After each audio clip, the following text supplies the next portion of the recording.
But yeah, hopefully I can take you through today of Fiji aquaculture and climate change, nature-based solutions that are currently being applied, and also what we're planning to apply. This presentation is in collaboration with the Ministry of Fisheries Fiji. And I do apologize, the director of the Fisheries Ministry was supposed to be here, but unfortunately he couldn't make it, but we have the senior research officer here present with us. Let's get started. So a brief introduction to aquaculture in Fiji and what it means to us. Fiji's aquaculture sector plays a vital role in enhancing food security and also economic development. And this was brought up in the Fiji Aquaculture Development Plan that we just completed. And I congratulate Fiji for actually completing that. We have a very rich marine ecosystem and a diversity of fish species, which offers a very unique and a very immense potential for aquaculture growth. The oceans in the Pacific are probably its main asset. In Fiji at the moment and across the Pacific as well, except for the French territories, traditional methods of aquaculture are still in existence. And we are now incorporating more innovative approaches to drive sustainable aquaculture into the future. Now, we do have certain challenges, and climate change is one major challenge. And I think the Pacific is feeling the brunt of it at the moment. So we also have, using these traditional methods of aquaculture, we have production limitations as well. And these, we are hoping to use modern technology, modern approaches, and nature-based solutions to get around.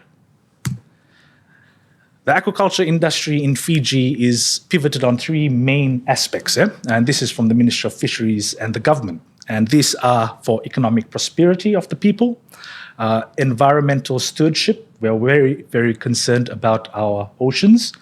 And also, as I mentioned, community well-being is priority. Now, let's discuss a few challenges that we're facing at the moment. Climate change, as I mentioned, is a major challenge. We are expected to have about a 1.5 degree increase in ocean temperatures and also atmospheric temperatures in the next 30 years.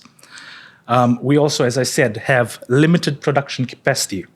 Most of aquaculture in Fiji is subsistence-based, and I would say maybe 92-93% are subsistence-based backyard farming. We have some semi-commercial farms as well, maybe about 2 or 3%, and then very, very few successful commercial farms in the Pacific. We're also using very, very old genetic lines.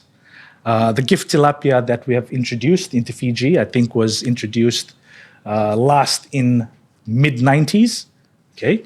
And for Macrobranchium rosenbergi. Now, these two species are the main aquacultured species for freshwater. So for the Macrobranchium rosenbergi, or giant freshwater prawn, which is beloved in Thailand, we introduced that, I think the recent stock was in the early 2000s, but that was brought in for a private firm. But what Ministry of Fisheries is using was also introduced in the early 90s. So, they're already 20 plus years old, and there is major inbreeding that we can see as well, with production rates falling because of this. Feed costs are exorbitant. This is because of the geographical location of Fiji in the Pacific. So, especially after COVID, transportation costs have gone through the roof. And this has seen production costs, because of these feed costs, also go through the roof. And it's difficult to absorb into the market price at the moment. Now, innovative aquaculture technologies. What are we implementing to get around these challenges? Climate smart aquaculture is one way that we're trying to go. A very simple example I can give you, and very easy to implement, is the Ministry of Fisheries has a blueprint for food security programs. Food security programs are when the Ministry of Fisheries actually assist subsistence farmers in building ponds. They give them free fry and post larvae. They also subsidize feed costs. In their blueprint, subsistence farmers are given a 20 by 30 meter pond. Now what we've seen with climate change and the rising temperatures, building these ponds a little bit bigger and a little bit deeper buffers that temperature. So simple solutions like this are very effective as well. We are also in plans of using renewable energy, direct solar pumps. Again, this might not be new to Asia Pacific, but for Fiji and the Pacific Island region, this is something very new to us. And so we are planning to utilize these to get around these climate changes. We're also trying to revitalize aquaculture in the region that has previously been deemed unculturable. Okay? Climate change has not only brought in the negative effects that we're all used to, but there are certain positive effects that climate change has brought as well, which means that areas that were arid before have seen a lot more rainfall. So we can now access those areas to culture fish and prawns. And a few of these I'm very, very glad that a lot of our speakers earlier had touched on. Ed touched on these, Rebecca had touched on these as well. IMTA, a very, let's say, fancy theory on paper, but very difficult to implement on the ground. But what we've seen is natural IMTAs are popping up. One such project is Justin Hunter Pearls, as Rebecca had mentioned. They are now venturing into the pearl meat industry. And with these lines, we have seen encrusting of macroalgae, soft corals, hard corals as well. With these, you also have pelagic juvenile fish also recruiting in areas that have never been recruited before. Now, with these, the lower food chain adapting to that new environment, you have a whole new food ecosystem around that as well. So you can see that there are large fish also recruiting into these areas, and game fishermen are seeing much healthier fish around these areas. Mangrove oysters, I will touch on later in terms of our case study. And also reseeding of sandfish is something that we've seen as well. Unfed, nature-positive aquaculture. Anecdotal stories have showed us that areas with reseeding of sandfish have actually attracted other sea cucumber species. Some of them have never been there historically. So there are positive by-effects from reseeding of sandfish onto reefs in Fiji as well.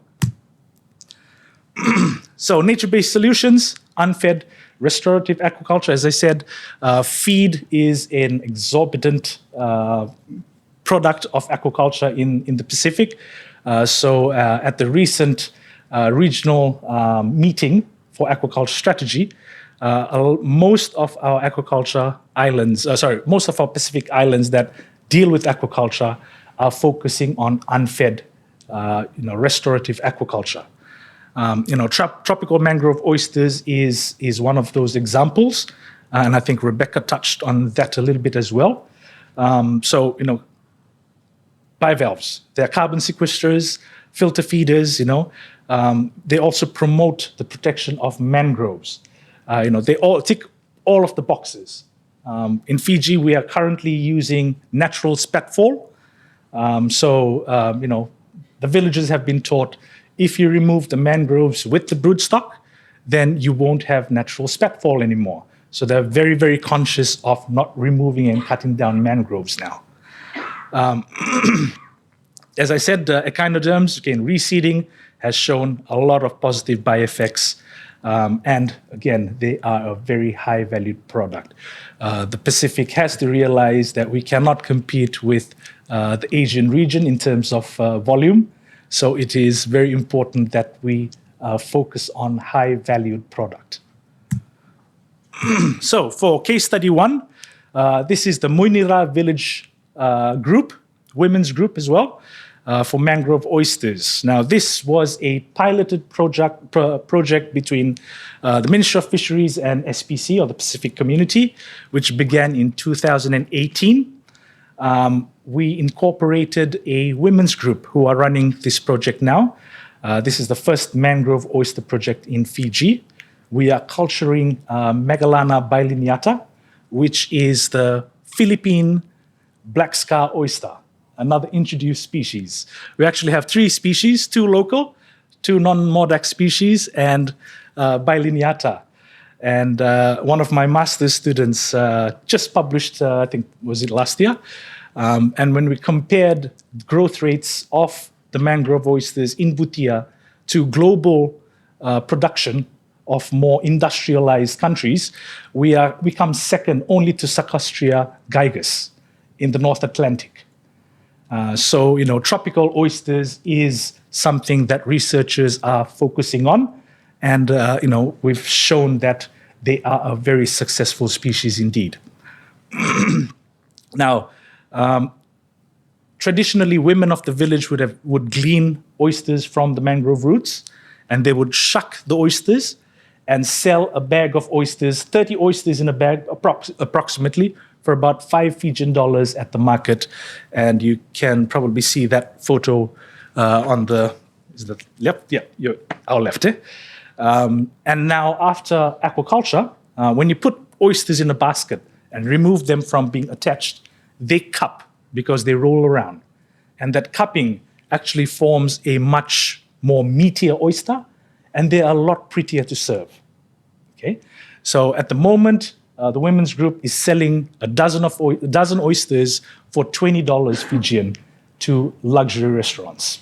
So, you can see the markup, and these are, non-processed as well.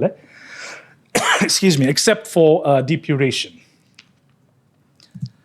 The second case study I like to kind of highlight, there are several, but I'll limit mine to the time limit that we have, is Kerry Farms, Fiji, which is located on the western side of the main island in Fiji. And this is one of the more drier the drier areas of Fiji. Now, in 2023, this farm shut down. Why? Because of fuel and electricity costs. The farm was using pumps to pump in water, and they couldn't afford that anymore.